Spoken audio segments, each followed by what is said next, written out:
जय हिंद। मैं सुनील कुमार सिंह एक बार फिर से आपका अपना चैनल आइडियल ट्यूटोरियल क्लासेस में आप सबका हार्दिक स्वागत करता हूं। आज का चैप्टर है न्याय, जिसके लेखक विष्णु प्रभाकर जी हैं। आज प्रश्नोत्तर पार्ट 2 कराऊंगा मैं। पार्ट 1 काफ़ी पहले ही मैं आपको दे चुका हूं। यदि आप हमारे इस चैनल से नए जुड़े हैं तो सर्वप्रथम हमारे इस चैनल को सब्सक्राइब करें, बेल आइकन दबाना न भूलें ताकि हमारा भी उत्साह बढ़े। 4 नंबर प्रश्न है, सम्यक उत्तर दीजिए। सम्यक मतलब शब्द का या समुचित अर्थ होता है। 4 का क है, राजकुमार सिद्धार्थ और देवदत्त के विवाद का निर्णय मंत्री ने किस प्रकार किया। इसका उत्तर होगा, राजकुमार सिद्धार्थ और देवदत्त के विवाद का निर्णय करने के लिए मंत्री ने अनोखा तरीका अपनाया। उन्होंने हंस को एक आसन पर बैठाया, फिर देवदत्त एवं सिद्धार्थ को बारी बारी से हंस को अपने पास बुलाने को कहा। जब हंस को देवदत्त ने बुलाया तो हंस डर गया और उसके पास नहीं आया। वहीं राजकुमार सिद्धार्थ ने जब हंस को बुलाया तो हंस उसके गोद में आ गया। इस प्रकार मंत्री ने दोनों के विवाद का निर्णय किया। 4 का ख है, राजकुमार सिद्धार्थ और देवदत्त के चरित्र की विशेषताओं का वर्णन कीजिए। इसका उत्तर होगा, राजकुमार देवदत्त और सिद्धार्थ दोनों क्षत्रिय एवं राजकुमार थे, फिर भी दोनों के चरित्र में जमीन आसमान का अंतर था। राजकुमार सिद्धार्थ के चरित्र में दया, प्रेम, स्नेह, दयालुता एवं कोमलता थी।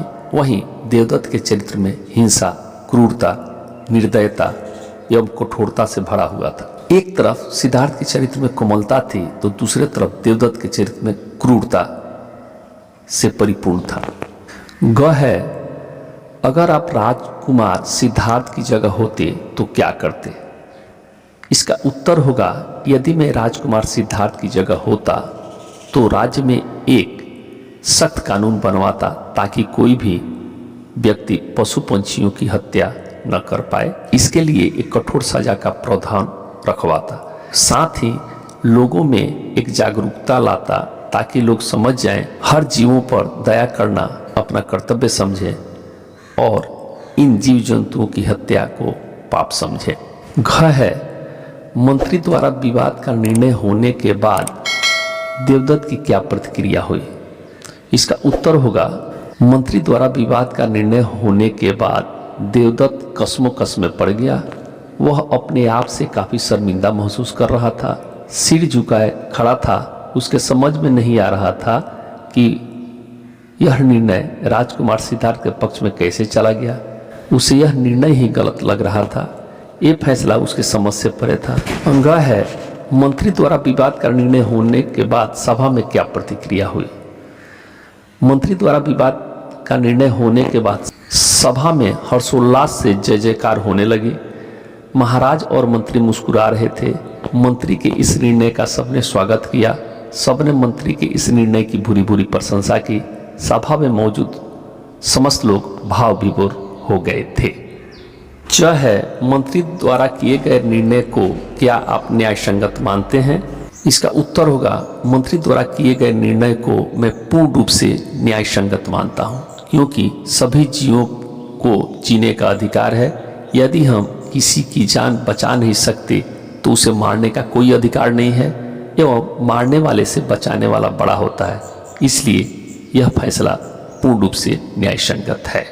इसके बाद का प्रश्न है 6, न्याय शीर्षक एकांकी की कथा वस्तु संक्षेप में लिखिए। इसका उत्तर होगा, न्याय शीर्षक एकांकी में एक ही परिवार के 2 राजकुमार सिद्धार्थ और देवदत्त के बीच घटित एक घटना को दिखाया गया है।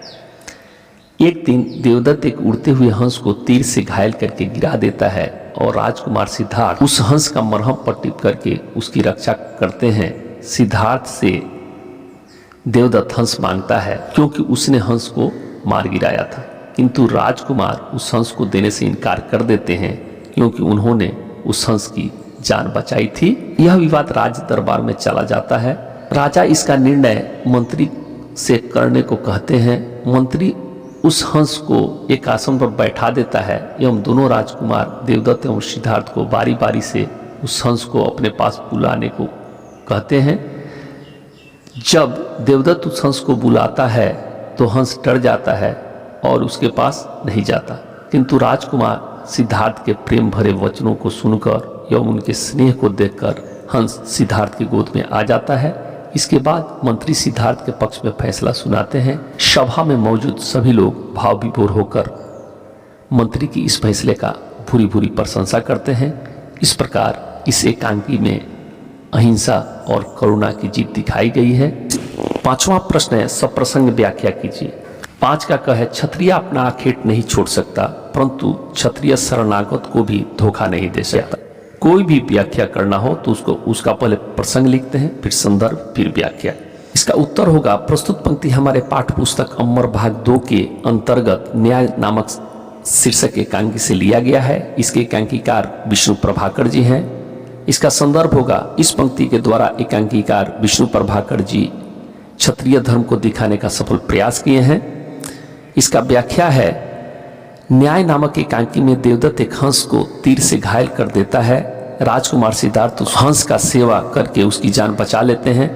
तभी देवदत्त आकर उस घायल हंस को मांगता है, क्योंकि उसने हंस को मारा था, किंतु राजकुमार सिद्धार्थ उस हंस को देने से इनकार कर देते हैं, क्योंकि उन्होंने उस हंस को बचाया था। इस विवाद को बढ़ने के बाद राजकुमार देवदत्त तर्क देता है कि क्षत्रिय अपना आखेट नहीं छोड़ सकता, परंतु इसके प्रति उत्तर में राजकुमार सिद्धार्थ भी कहते हैं कि क्षत्रिय अपना आखेट नहीं छोड़ सकता, परंतु क्षत्रिय शरणागत को भी धोखा नहीं दे सकता। ख है, बचाने वाला मारने वाले से बड़ा होता है। इसका प्रसंग होगा, प्रस्तुत पंक्ति हमारे पाठ्य पुस्तक अमर भाग 2 के न्याय नामक शीर्षक एकांकी से लिया गया है। इसके एकांकीकार विष्णु प्रभाकर जी हैं। इस पंक्ति के माध्यम से एकांकीकार विष्णु प्रभाकर जी ने मानवता के धर्म को दिखाने का सफल प्रयास किए हैं। रक्षक का अधिकार भक्षक से अधिक होता है, इसी संदर्भ को दिखाने के उद्देश्य से उन्होंने ये बात कही है। इसके व्याख्या में होगा, राजकुमार देवदत्त और सिद्धार्थ के बीच हंस को लेकर विवाद बढ़ जाता है, तो हंस को लेने के लिए देवदत्त तरह तरह का तर्क रखता है। वह कहता है कि क्षत्रिय अपना के आखेट नहीं छोड़ सकता। इसके उत्तर में राजकुमार सिद्धार्थ कहते हैं कि क्षत्रिय अपने शरणागत को भी धोखा नहीं दे सकता। फिर देवदत्त कहता है कि मैंने हंस को मारा है, इस पर मेरा अधिकार है। इसके उत्तर में राजकुमार सिद्धार्थ कहते हैं कि मारने वाले से बचाने वाला बड़ा होता है, इसलिए इस पर मेरा अधिकार है। इस प्रकार दोनों का विवाद बढ़ जाता है। इस विवाद का फैसला राज दरबार में चला जाता है। राजकुमार सिद्धार्थ के तर्कों की जीत होती है और राजकुमार सिद्धार्थ को हंस दे दिया जाता है। इस कहानी से हमें संदेश मिलता है कि रक्षक का अधिकार भक्षक से अधिक होता है। आज का क्लास आपको अच्छा लगा है तो हमारी इस वीडियो को लाइक करें, कमेंट करें, शेयर करें, हमारे इस चैनल को सब्सक्राइब करें। धन्यवाद। जय हिंद। आपका दिन शुभ हो।